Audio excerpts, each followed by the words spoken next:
These trucks are not just trucks.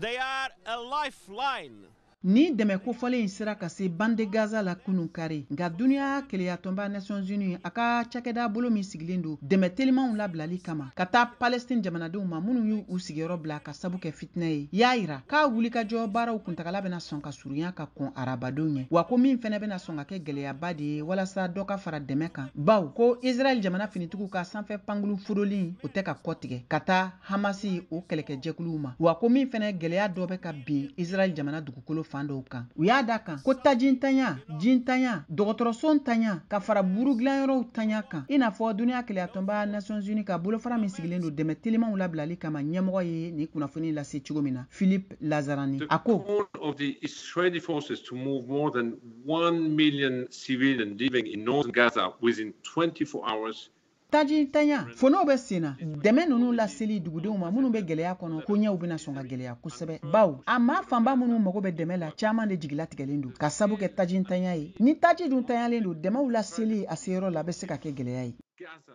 Lazarani a ye min fara a kan a y'a lase ko Duniya Kelenyatɔnba Nations Unies ka cakɛda min sigilen don dɛmɛw lateliyali baaraw kun kan n'a bɛ wele ko UNRW ka bila ka taa di Palestina jamanadenw ma Proche Orient kan ka baara bolo de ye u ka dɛmɛ sira baara bolo belebeleba ye min bɛ ka kunsin bande Gaza fanfɛyɔrɔw ma a ko k'u ka cakɛda ka dɛmɛ kɛra ka taa mɔgɔ miliyɔn kilancɛ ɲɔgɔn ma mɔgɔ miliyɔn kelen cɛ ma minnu bɛɛ lajɛlen y'u sigiyɔrɔ bila ka bɔ bande Gaza la a sinsinna kan kɔni k'a fɔ ko tajintanya k'o de bɛna sɔn ka kɛ gɛlɛya belebeleba ye u ka se ka dugudenw ye k'u to yen Gaza minnu mago bɛ dɛmɛ la lɛre o lɛre wa n'u bɛ an ka jateminɛli kɔnɔ. Far too many women and children. The time for humanity to prevail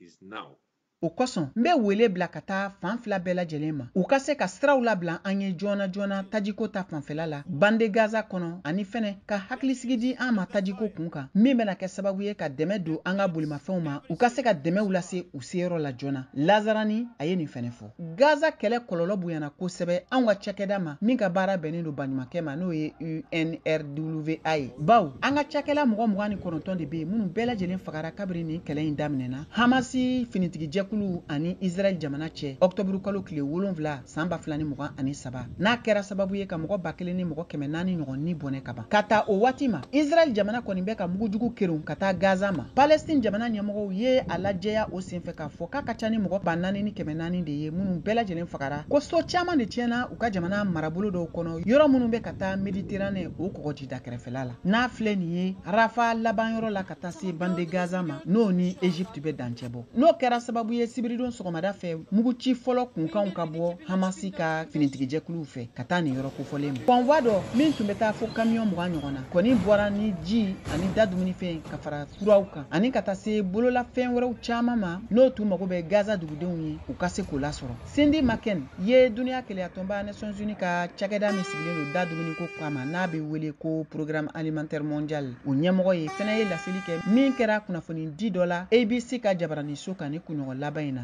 Today, 20 trucks were allowed to move across the border, all containing emergency supplies, 3 of which were WFP trucks, I'm happy to say. Ya sɛbɛntiya o waati la k'a fɔ ko kamiyon 17 o fɛnɛ kura wɛrɛw fara da dumunifɛn na min sera Gaza kunun kari ka fara kamiyon 40 ɲɔgɔn wɛrɛ kan makɔnɔlen don bi tɛnɛ ka don bande Gaza kɔnɔ a y'a lase o senfɛ k'a fɔ ko dɛmɛ kɔni mago tɛ ban nin waati in na Palestine jamana ɲɛmɔgɔw fɛnɛ bɔra ka kuma k'u ka dusumakasa yira ka kɛ ni nin gɛlɛya ye min bɛ ka bin Gaza kan n'o dɔ bɛ tali kɛ tajiko gɛlɛyaw kan ko tajiko senbɔlen kɔfɛ a la fɛn min ye dɛmɛw ye n'a bɛ wele ko aide humanitaire baɲumankɛ sira fɛ ni o ka kan ka ɲɛsin maaw ma minnu ye kasara sɔrɔ i n'a fɔ banabaatɔw k'o koɲɛ fɛnɛ kɛlen don gɛlɛya ye ko Gaza dɔgɔtɔrɔso caman de bɛ yen furakɛli minɛ ani furaw sɔrɔli kɛlen don gɛlɛya ye o yɔrɔ ninnu kɔnɔ nin kɛra Gaza kɛnɛya minisiri ka laseli ye min fɛnɛ y'a lase k'a fɔ ko 100 o 100 3 ɲɔgɔn de bɛ yen min bɛ ka se ka taa Gaza dɛmɛ fanfɛ Nations Unies ka jɛkulu ye gɛrɛntɛ sigi Israɛl ani Egypte kan cogo min na u bɛ se ka siraw labila dɛmɛ ninnu bɛ se ka lataa nɔgɔya y'a kɔnɔna la cogo min na joona bande Gaza o fanfɛ yɔrɔw la yɔrɔ min ni mɔgɔ ba caman de bɛ yen nɔ minnu bɛɛ lajɛlen binnen don degun kɔnɔ kabiri ni kunɲɔgɔn fila laban ninnu na ka sabu kɛ muguforo banbali minnu bɛ ka kɛ n'a kɛra sababu ye ka baloko dɛsɛ ani tajiko gɛlɛya bi u kan n'o ju bɔra Israɛl jamana la. Nations Unies y'a lase fɛnɛ k'a fɔ ko nin dɛmɛ minnu bɛɛ lajɛlen bɛ ka laɲini u fɛ bɛna se a seyɔrɔw la ani fɛnɛ k'a latɛmɛ a tɛmɛcogow la ko min bɛna kɛ Palestine kuran rouge ka cakɛda so fɛ ni Hamas jɛkulu ka laɲini ye olu minnu ka mara bolilen don bande Gaza kan nin waati in na.